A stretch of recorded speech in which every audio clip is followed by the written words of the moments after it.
פה, אתה יודע, אבל מי שלפחות נכון לעכשיו לא מוותרים עלינו הם היוונים, ואתה מביא לנו טייס שהוא לא רק יווני, הוא גם ציוני.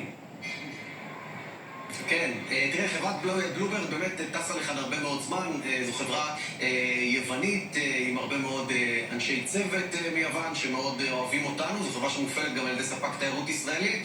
בוא נשמע אותם ומיד לאחר מכן, אתה יודע מה, נפרגן ובצדק לחברות התעופה שלא רק מגיעות לכאן, אלא אפילו מתגברות טיסות. הנה.